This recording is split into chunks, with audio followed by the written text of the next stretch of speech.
I will make sure, right, that she gets raped. I tell you now, right, she dead to me, that girl. We are talking now about horrifying graphic voice notes that were sent to teenage girls and their families by a man who was stalking and grooming these girls online. And now he is going to prison for trying to kill one of his victims, chasing her down in the middle of the street as she came home from school. We got our hands on some of the surveillance images police used to track him down, as well as these sickening messages. Welcome to Sidebar, presented by Law&Crime. I'm Jesse Weber. This is 24-year-old Ellis Dismore. Cleveland County Police in the northern part of England say for the past 7 years, since he was a teenager himself, Dismore has been using fake social media accounts to stalk teenage girls and entice them to send him naked photos. But his behavior became much more erratic and much more scarier over the years until it culminated in an attempted murder in 2023. Now, we have to warn you with this. There are some really disturbing details in this story, including voice messages that Dismore left the victim's family that included threats of rape and violence. So it's really hard to hear. I just want to give you a warning as we go through this case. But the outlet, the Northern Echo, reported on the case and Dismore's trials, one for the attempted murder, another for sexual offenses involving multiple girls. They say the prosecutor told jurors that Dismore used the alias James Wilson online, pretending to be a teenage boy to strike up conversations with girls. He convinced them to send him lewd photos and then tried to use those photos to blackmail the girls into sending more and more photos and meeting up with him for sex. I want to talk about one of these girls in particular who became the target of Dismore's rage in June of 2023. And to do that, I want to bring on former homicide detective Fil Waters, a legend in the industry. Phil, just initial impressions as you hear a story like this. It might be abroad, but I imagine you've seen something similar here in the States. What I'm always struck with is the lack of, for lack of a better term, the lack of parenting. These young children, these young girls that are online and just seem to have no boundaries set for them by their parents. Their parents are not aware of what's going on. I'm sure that if they were, certainly this would stop. But it should never get, in a general sense, it should never get to this point. Now, a guy like this, this obviously not his first rodeo.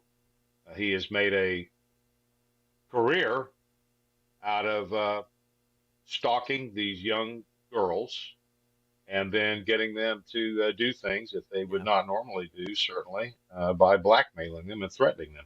It's incredibly disturbing. And look, you know, when it comes to parents, it's hard to know what your child is up to or what's going on, or maybe they're afraid to come forward, because I'll tell you this much, according to reporting from the Northern Echo, this 15-year-old girl from Middlesbrough got involved with Dismore online in 2022, eventually rejected him, blocked him on social media. That becomes important. The Mirror reports that when she did that, Dismore started sending her naked photos to people and posting them online. She eventually told her mom what was going on, and that is when the family reported Dismore to the police. And that's when her mom started getting voice messages on Snapchat from Dismore in June of 2023. And those were eventually played for a jury. Ignore me. Ignore me. That's what said, right, to my mate about ignoring me. I tell you now, right, you know what I'll do, yeah? I will make sure, right, that she gets raped. I tell you now, right, she dead to me, that girl. I was good to her, yeah, and that thanks I get. I tell you now, right, you know what I'll do? She'll be sorry. And Dismore even threatened to recruit other people to hurt this girl and her family. And get everyone, yeah, because on my life, right, if I die tomorrow, I will sort her out. And I'll get every right from Pally to sort her out as well. And all over Thornbury and Brambles Farm and Park End as well. Can't ignore me. The cheeky, big, fat little freckles all over the place. Lied about getting raped. Little I can get her raped and stabbed on my life. You know, some of these threats are actually so abhorrent that we can't even play them for you. I mean, that's bad. Imagine what else he said. So, Phil, what do you make of that? Well, what we have here is a This is one evil dude. And you're listening to this guy who has brought these girls into his web, and they're starting to resist a little bit, which is typical. And his solution to this rejection is to threaten them in such a way that it's abhorrently evil, the things that he is saying there, and the profanity and the anger, the sheer anger behind in his voice, directed at these young girls, impressionable young girls. And these are children that he's talking to and that he's threatening. And so this guy is he's in that category of a person who is consumed with his own evil desires, and that's the real world. You know, we're in a world of good and evil. You're not on one side, you're on the other. So this is a perfect example of that.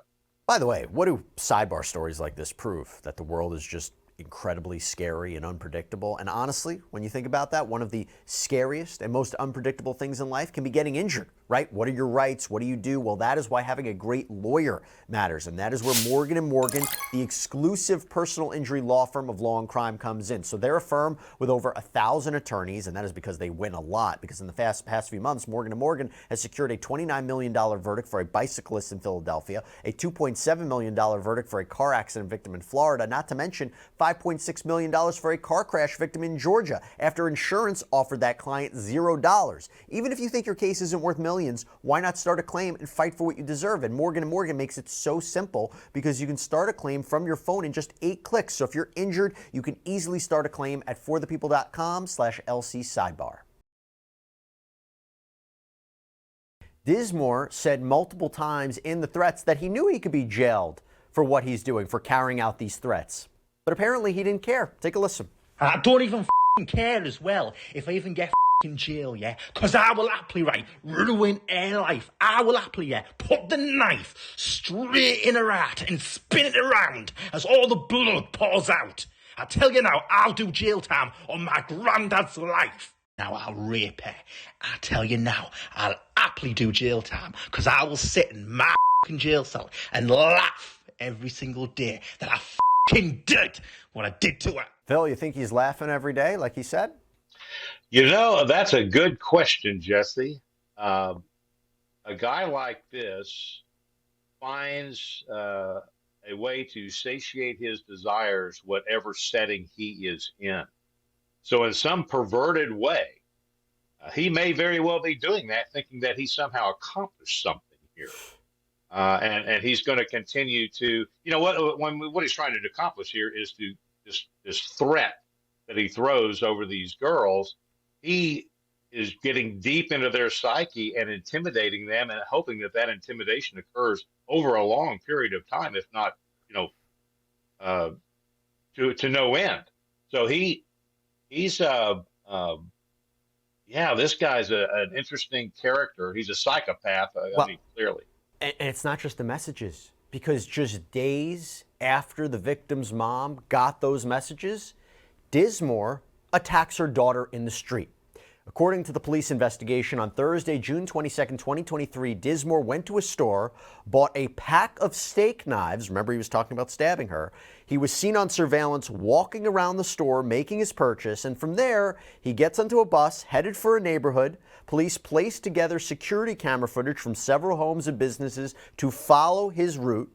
And eventually, Dismore starts following a teen girl on the sidewalk before making contact with her. And according to police, the teen had never seen Dismore before, but she recognized his voice and she realized what danger she is in. So she takes off running.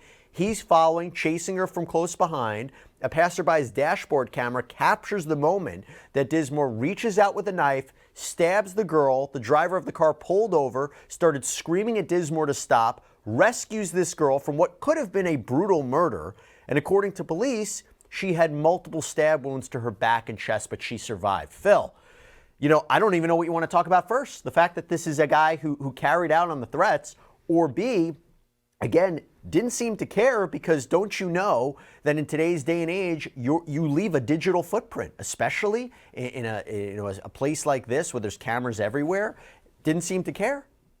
No, he doesn't, because he's a narcissist and he thinks that he's going to be able to get away with what he's doing, and he is driven by that.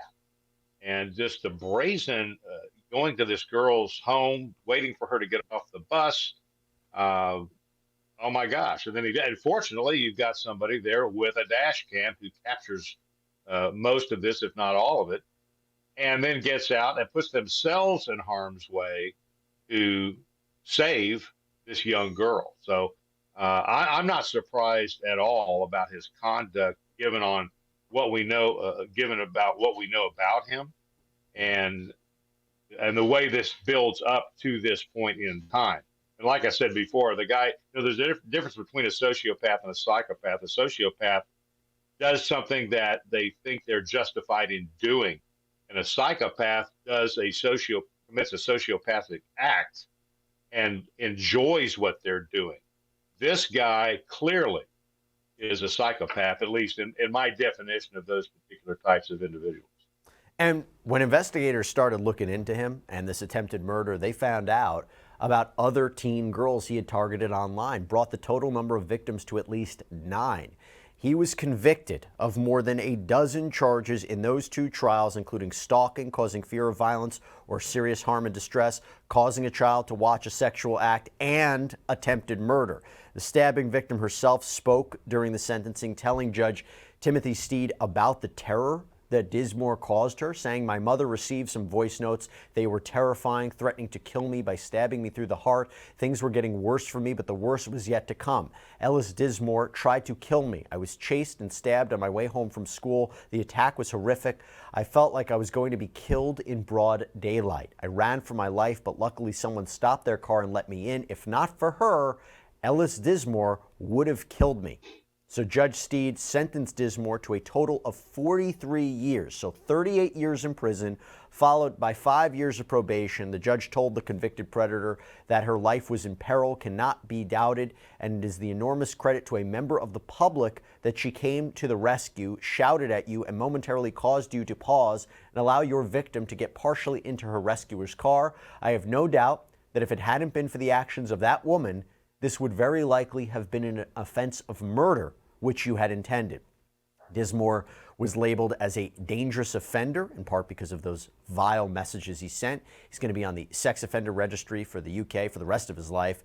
And there's also a permanent restraining order to protect the 9 victims as well. So, Phil, you see the conclusion to this case, but again, you think to yourself, as somebody who has handled so many homicide investigations, it could be that brief moment between an attempted murder and versus a murder, and that clearly seems to be what the case was here. Oh, certainly, and that's the difference, right? It's just that fine line that one begets the other. But I go back to and this girl will forever be marked with this in a literal sense and in her mental sense. And so things like this, again, when they manifest themselves into this kind of an act, this is not going to be, they said they've got 9 victims. I would not be surprised if there are several more. These things don't happen in isolation. This guy obviously has a plan. I'd be curious to know what he does. What does he do on his off time when he's not on the internet stalking young girls? You think he's laughing in prison? He said he went on the tape. He said he was going to be laughing. I would imagine whatever British version of Butch that he meets as his cellmate, maybe giving him an education that he didn't expect. So I would doubt that he is laughing in prison. If he is, it's at himself.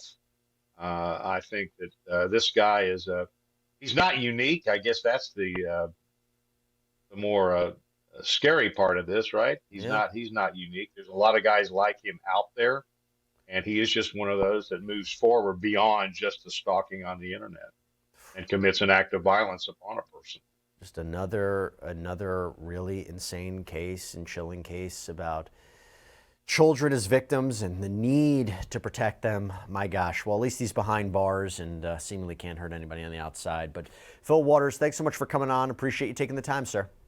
You bet. Anytime, Jesse.